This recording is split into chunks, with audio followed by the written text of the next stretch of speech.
गजानंद की तपोस्थली अखंड आश्रम में 54वें वेद वेदांत सम्मेलन का शनिवार को समापन हुआ।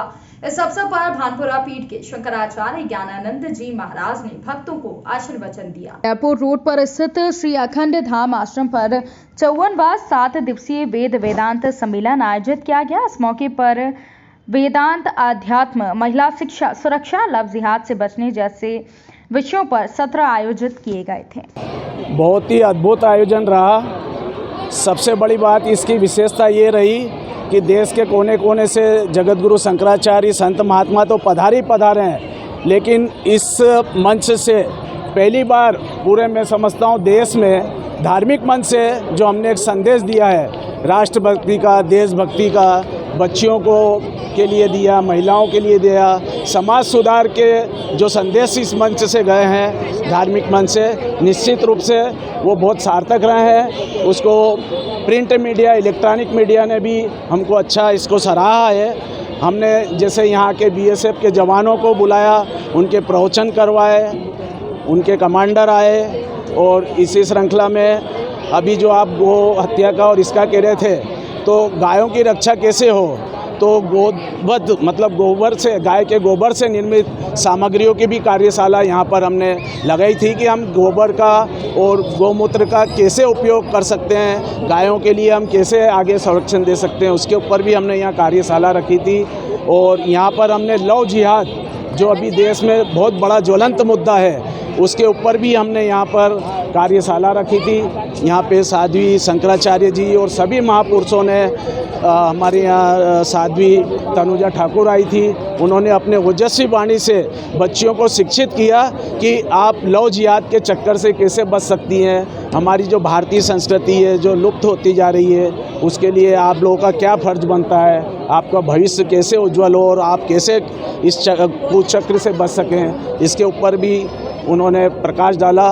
और कल हमने साइबर क्राइम के जो अपराध बढ़ रहे हैं, 100 करोड़ से ज़्यादा यूजर जो है फेसबुक और यूट्यूब और तमाम जो है, और उससे ठगी के नए नए साधन होते हैं। हमारे जो यहाँ के क्राइम ब्रांच के एसपी जितेंद्र सिंह जी और डीएसपी मैडम भी आई थी, और उन्होंने बच्चियों को शिक्षित किया और बताया कि ये लालच में आ जाते हैं, फ्री में कोई चीज़ नहीं मिलती है हमारे देश में, और फ्री का लालच देके जो फ्री के चक्कर में आ जाते हैं और जो ठगाई का शिकार हो जाते हैं, ऐसे लोग जो ठगे हुए जाते हैं, जिनके साथ लव जिहाद का भी होता है, ऐसे कई परिवार हैं, लेकिन लोग लाज की दृष्टि से वो ना तो शासन के पास, ना पुलिस के पास, और ना कानूनी कार्रवाई में उलझना चाहते हैं, और वो चुपचाप सब कुछ सहन करके बैठ जाते हैं। हमारा इस मंच के माध्यम से ये संदेश देना है बच्चों को, नौजवानों को, बच्चियों को, कि कम से कम वो इस चीज़ को समझे, जागरूक हो,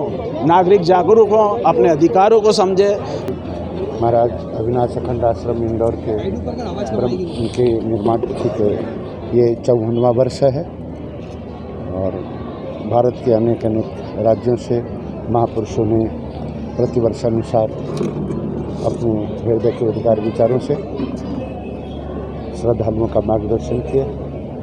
और आप लोग पधारे, देश में सुख शांति रहे, महामारी के प्रकोप को देखते हुए लोग स्वस्थ, प्रसन्न, आत्मज्ञान के साथ अध्यात्म की ओर बढ़ते रहे, देश की समृद्धि हो। सभी को बहुत बहुत शुभकामनाएं।